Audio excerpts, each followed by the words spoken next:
Hey, it's Dr. Schmidt. So there's this gentleman right here. His name is Bart K. He's in New Zealand, and he's a former lecturer in physiology. And his YouTube channel is the Nutrition Science Watchdog. And he did a video about my concept of lactic acidosis. I have 40 videos, 40. I have a playlist on this, and it's a big subject, and it is the mechanism of chronic disease. Well researched prior to 1960. If you've seen my videos, then you've heard me talk about it before. But I don't think Bart's seen my videos on it. And he picked this one and he's critiquing it. So, but I appreciate that he's doing this. We're going to go through this video. I'm going to respond to his responses on my original video. But I appreciate this because honestly, he's actually the first person to tackle this subject. And I've presented it face to face to some of the keto researchers that I've met at various seminars, and I've actually made videos specifically for university professors and sent that video off explaining this concept. And I probably presented this to, I don't know, 6 or 10 different PhDs and MDs that are in the keto low carb community. And I had 3 people with positive response. Everybody else had no response because I don't know, I don't want to say it went over their head, but it went in one ear and out the other because it's not their thing that they're studying. But the 3 people that I got a response back, they were intrigued by it. It made sense to them, and they contributed a little bit of information to help me along the way. So, but let's hear what Bart has to say. Of course, I watched this video already, and I did learn a few things. So let's get started.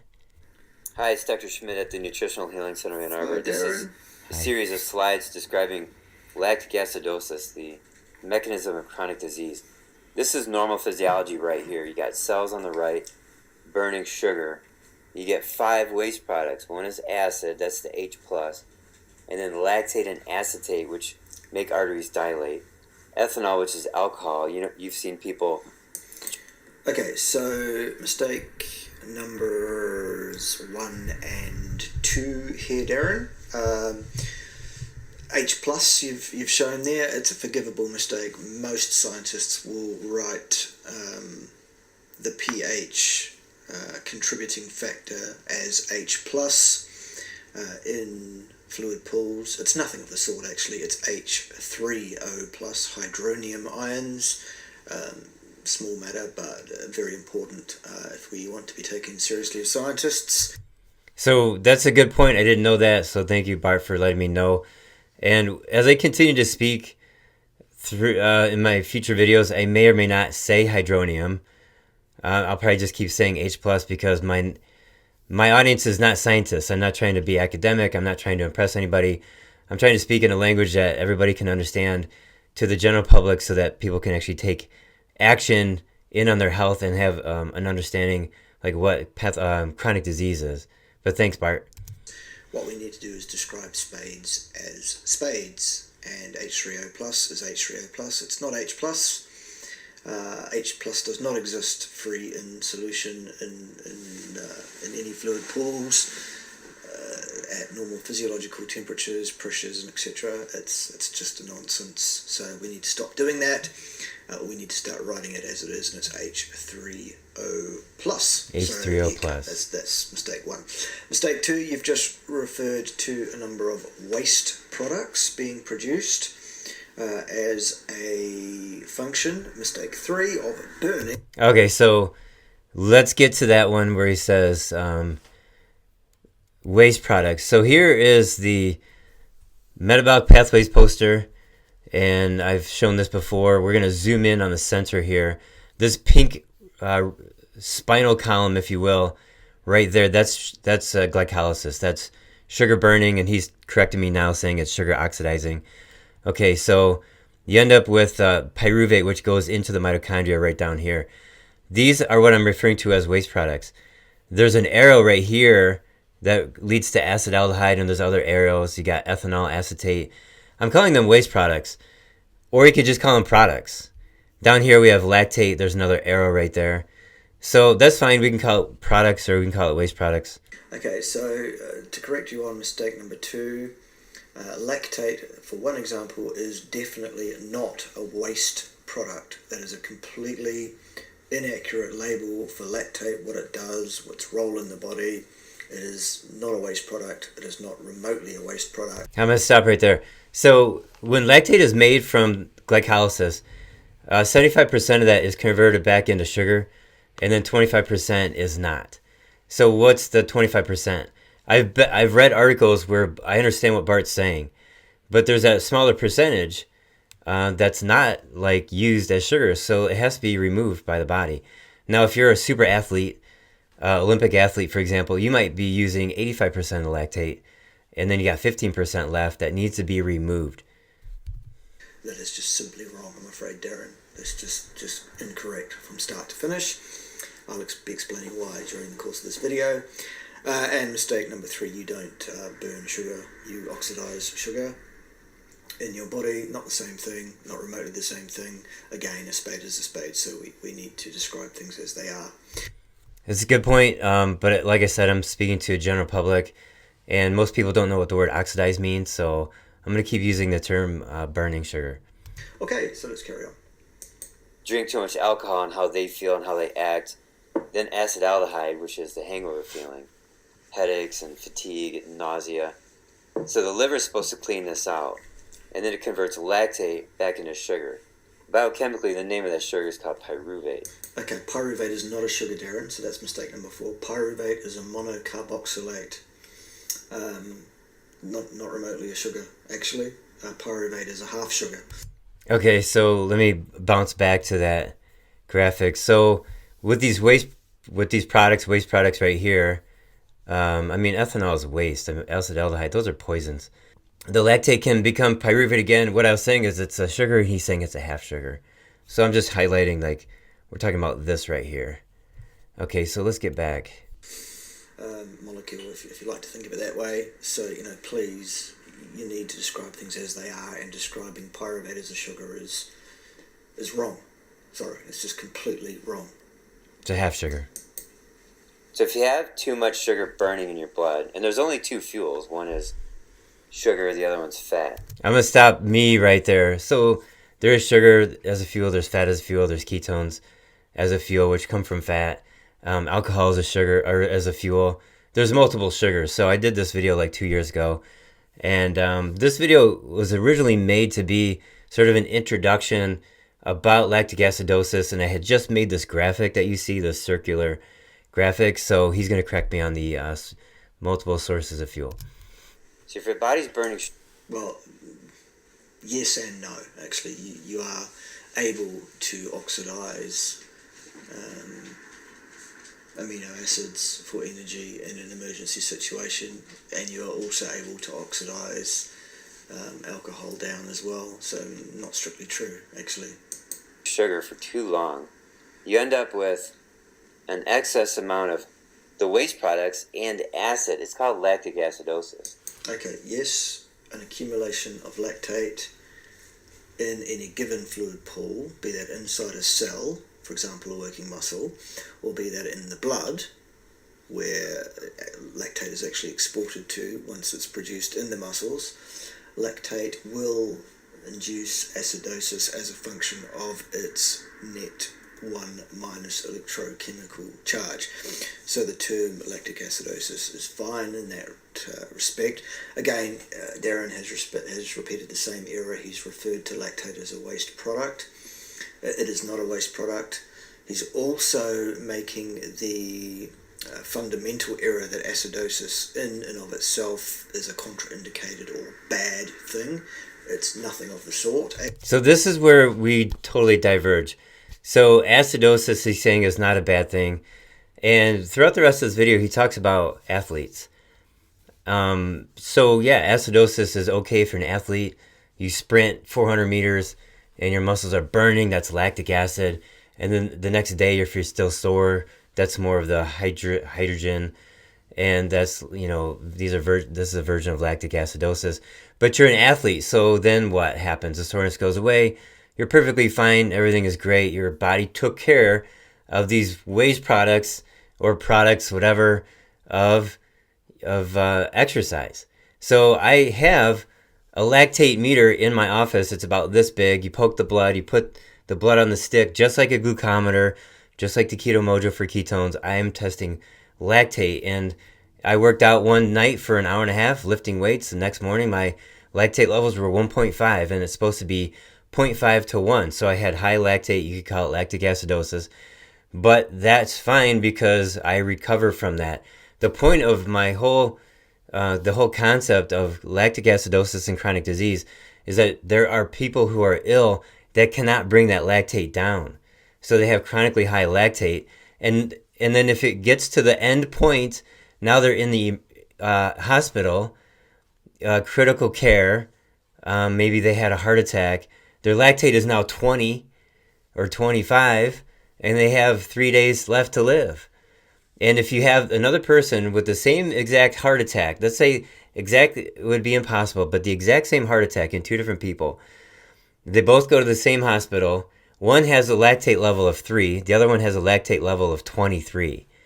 The person who has a lactate level of 23, they're going to die sooner, they're going to need more drugs, they're going to have more pain, they're going to have more misery. So that's my concept, and it's a gradient scale. So you have some people who just have a little bit of high lactate chronically, and they have symptoms from that. And then as time goes on, they don't change their diet, they're eating a ton of sugar, etc. They have mold in their body, which makes lactic acid. They have pathogens, and they just accumulate lactate over time. And then they end up in the ER, and they test lactate levels, and they're sky high. Well, now that's a medical emergency. But my point is, they had it a long time ago. They had it decades earlier or years earlier. So that's where the holistic nutritional management comes in, the conservative, inexpensive, holistic viewpoint comes in.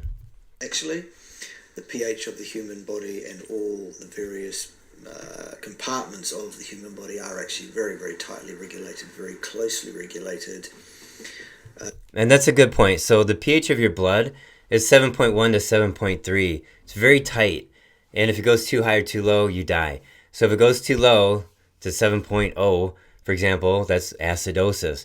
There's ketoacidosis, there's metabolic acidosis, there's lactic acidosis. So why is this mechanism called lactic acidosis? Because in the 1930s, when they first, 1848 is where they first started talking about it, but 1930s, they said, we know that lactate is high in people who are chronically sick. Not everybody, but more than 50%, more like probably 70%. They knew that lactate was high, and they knew that there were other chemicals, but they had not yet discovered those chemicals. And they knew that they acted like acid, although they may not have been an acid. So they called it lactic acidosis. They could have called it acetate acidosis or acetaldehyde acidosis. They could have called it many different things. Dr. Abraham Hoffer, the father of holistic psychiatry, called it sucrose disease, and there was a term called sugar acidosis. So there's just all these different names for this mechanism. This is the mechanism. So a little bit later, I'll show you a couple different names that I found that make more sense, but we'll get to that.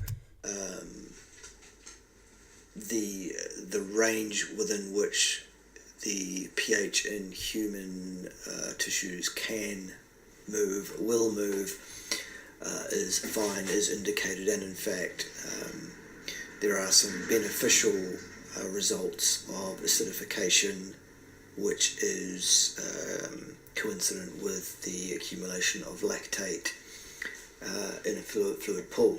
So basically what Darren is doing here is making a bunch of assumptions and making a bunch of statements which are simply not remotely supported by any kind of physiological science. This is science. So I'm not really sure what he's saying about this. He's saying that you can have an acidosis situation that's beneficial because of something preliminary to that. But there's some details in there that he knows that I'm not quite understanding. But the other point I wanted to say is that you can have high lactate and the pH is normal. So that's another thing about lactic acidosis is it can be a little bit tricky. So now I have tested people with cancer using my lactate meter, and they have cancer and their lactate levels are normal. I have people who don't exercise, so they're not going to have lactate from that, and they're not chronically ill, but they eat a lot of sugar, and then they test their blood and their lactate is just chronically high from the sugar. So it's a bigger picture, it's a bigger, broader spectrum. You got to have that holistic viewpoint.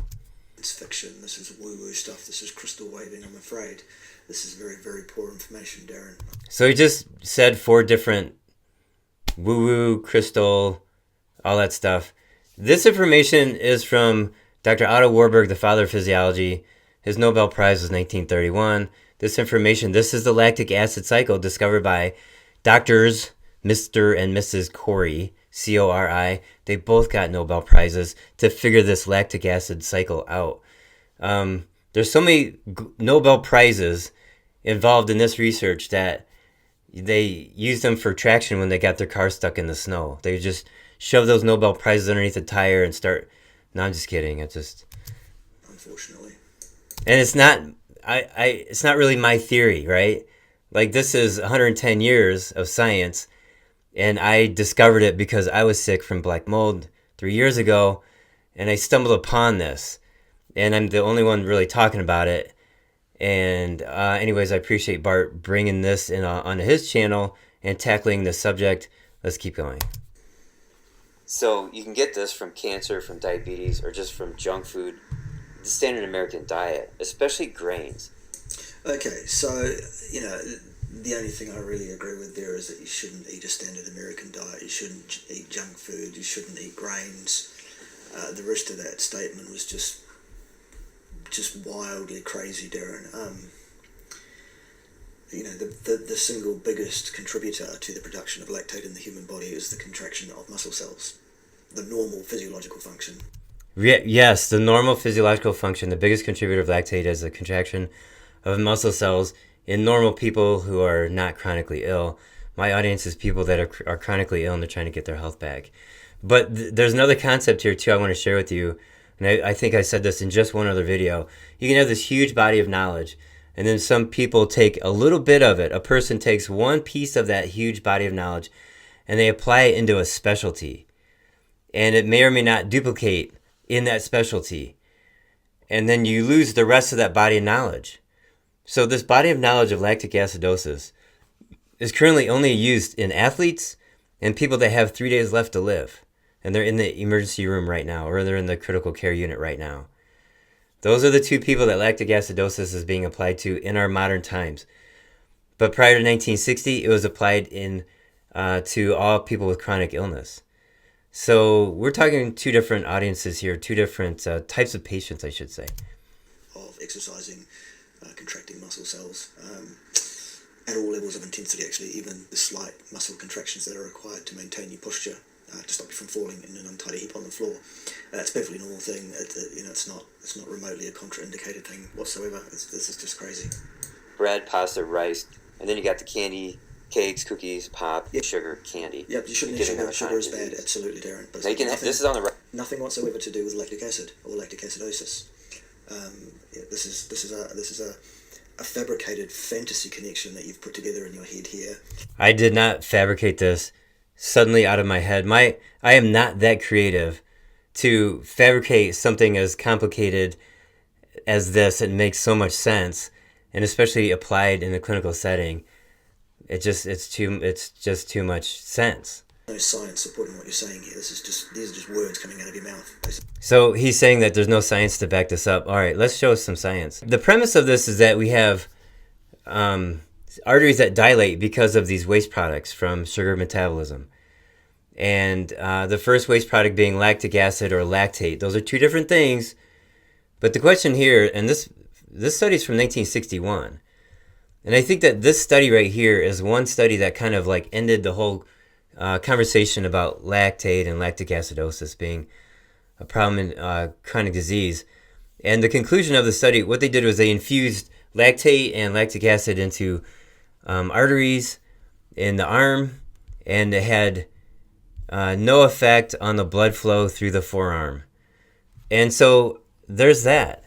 So you could say, well, here's the science that shows that you're wrong, Schmidt. Well, let's look at this one.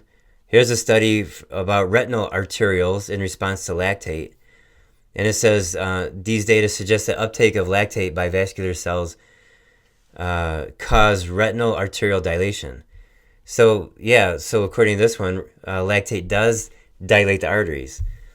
And then when these arteries are dilated, you have a slowness of circulation and congestion and capillary engorgement, and then the cells can't get their food, and they can't dump their waste products, and cells starve and die, tissues dies, organs die.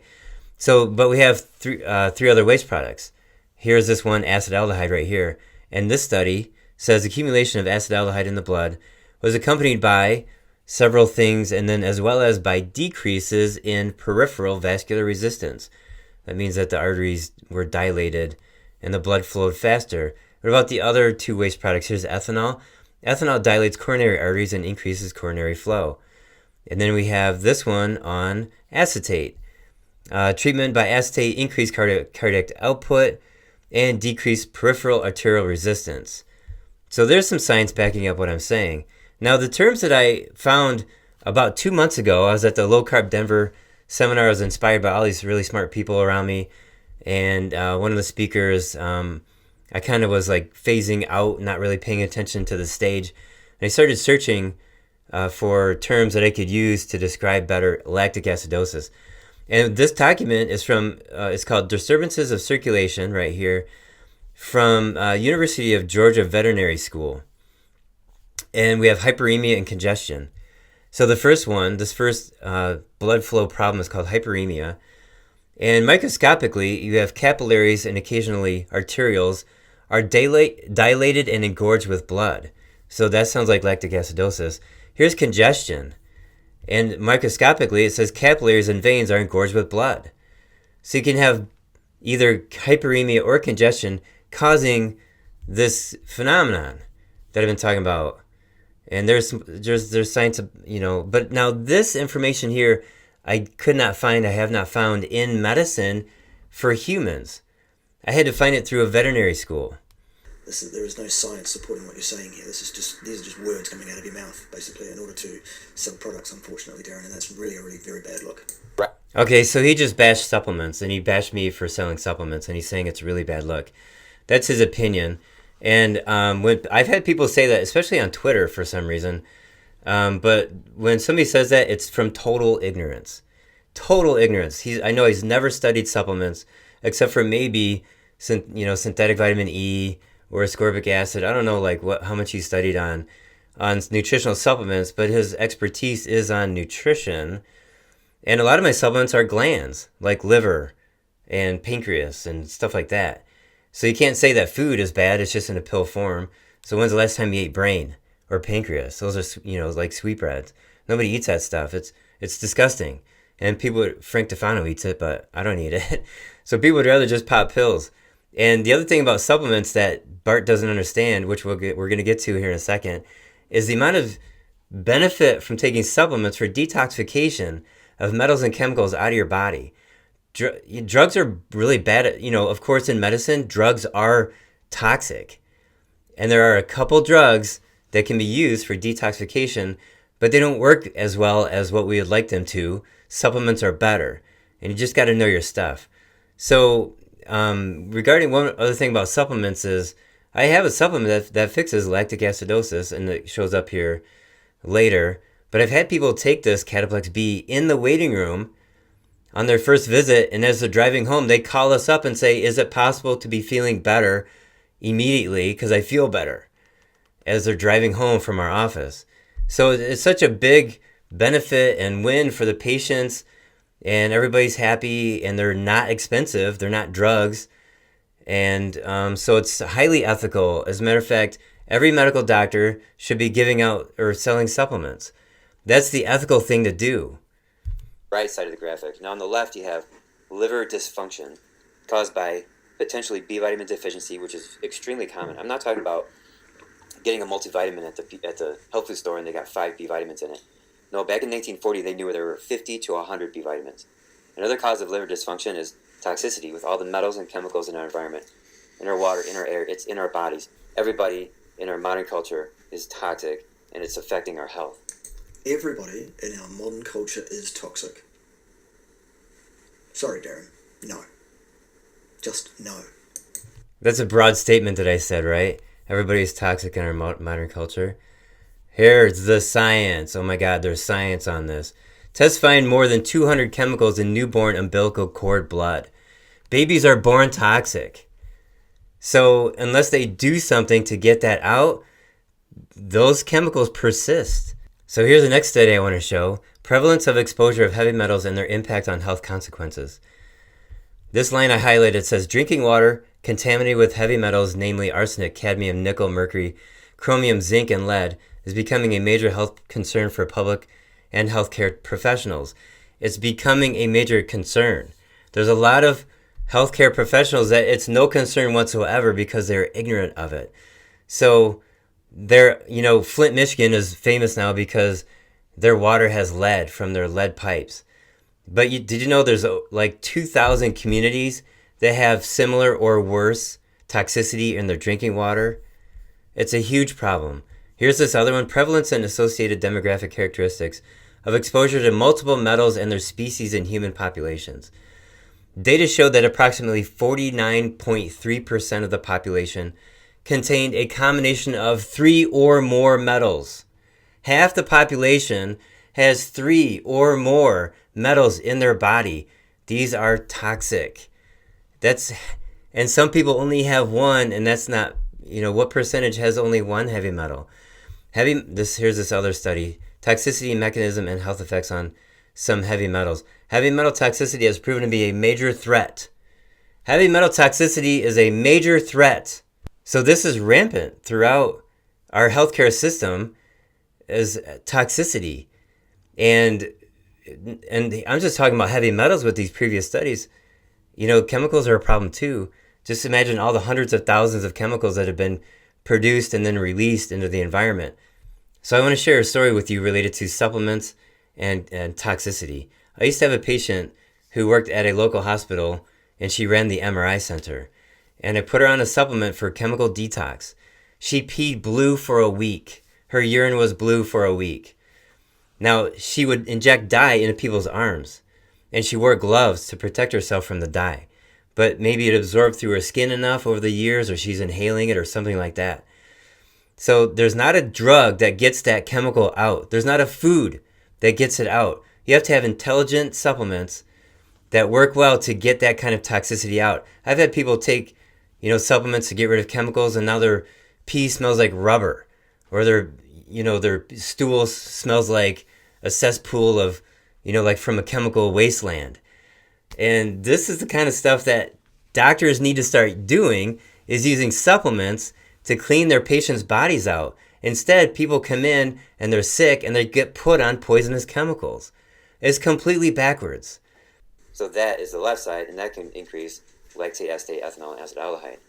So the average person has both going on, both sides, and that's will cause chronic disease and is chronic disease. Okay, lactic acidosis does not cause disease. Lactic acidosis does not cause disease. That's a true statement.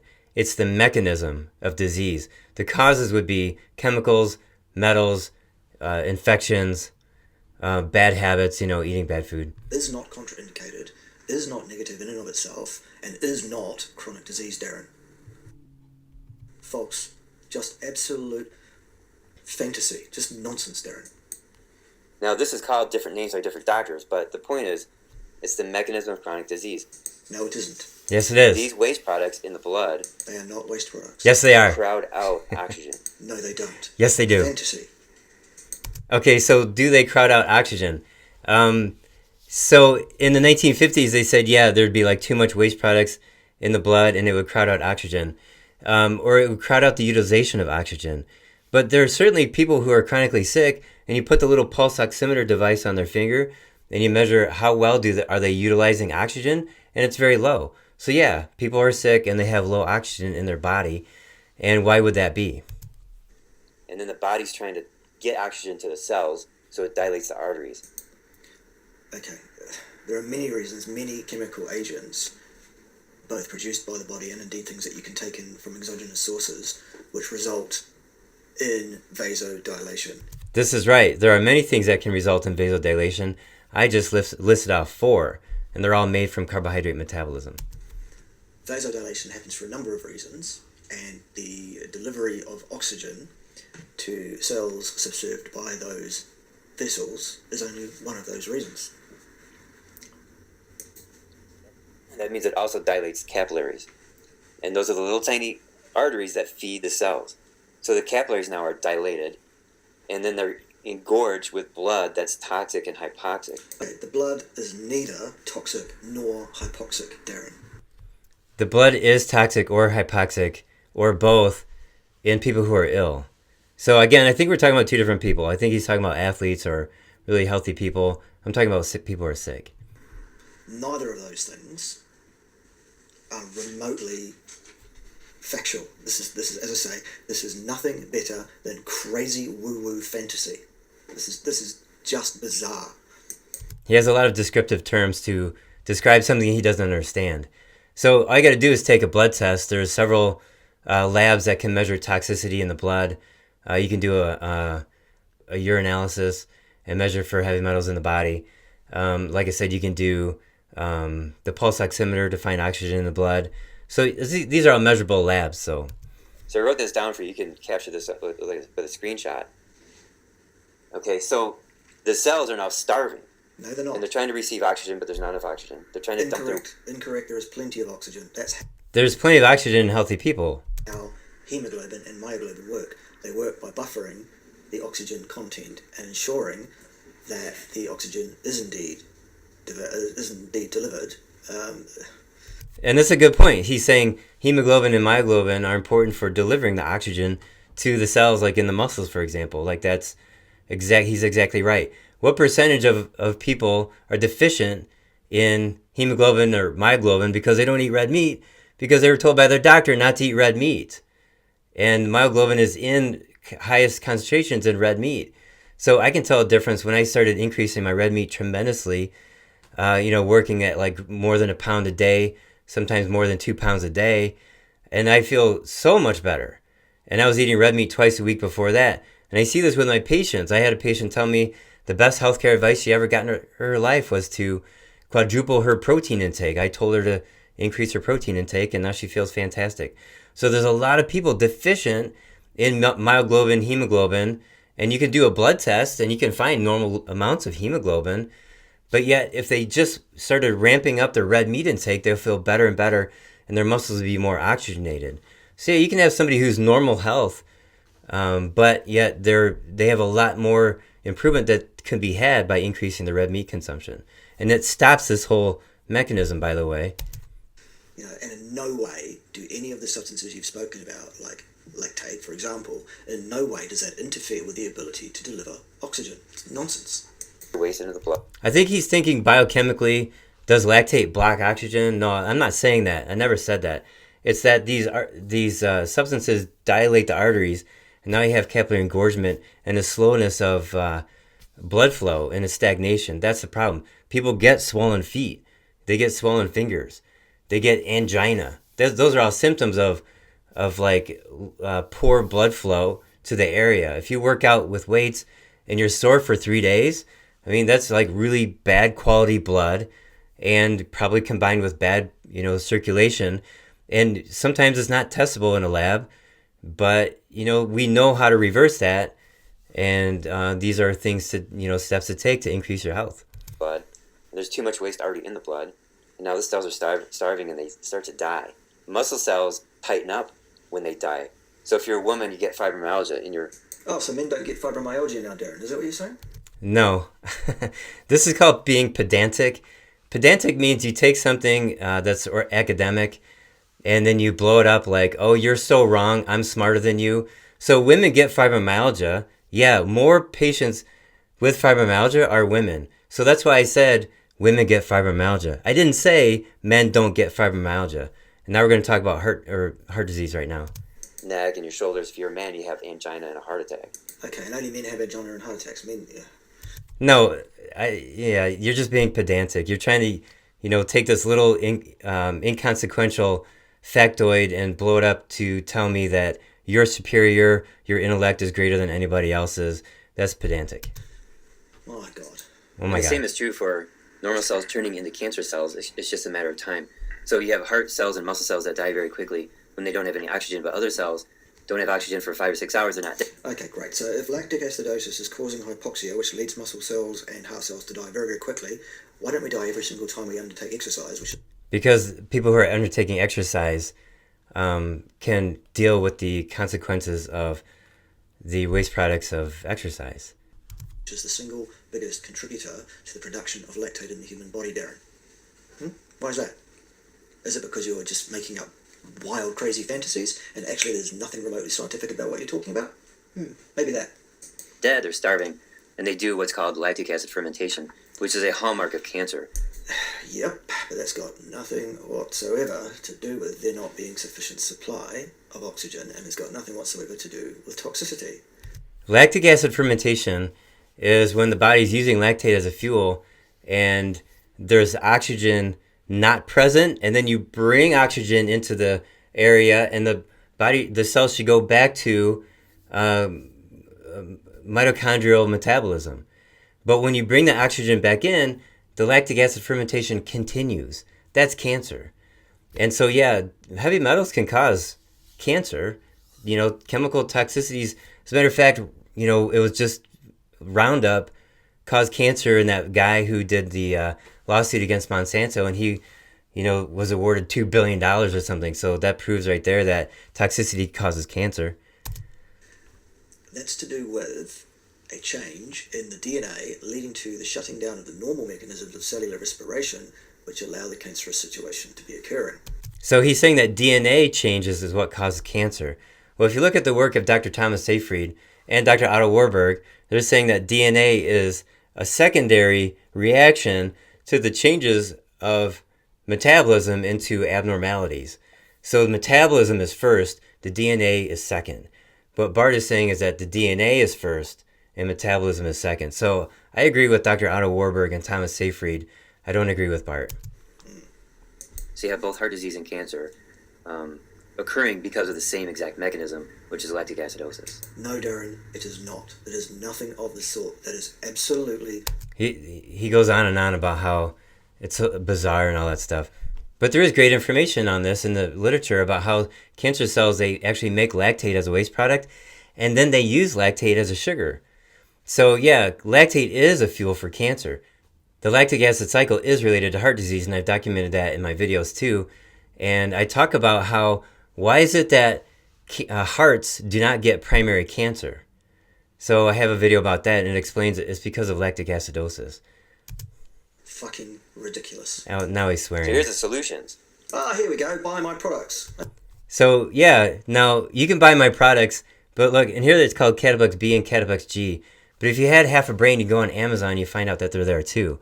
So people like Bart, the scientists, they don't like chiropractors selling supplements, but yet they don't complain about Amazon selling supplements, or they don't complain about health food stores selling supplements.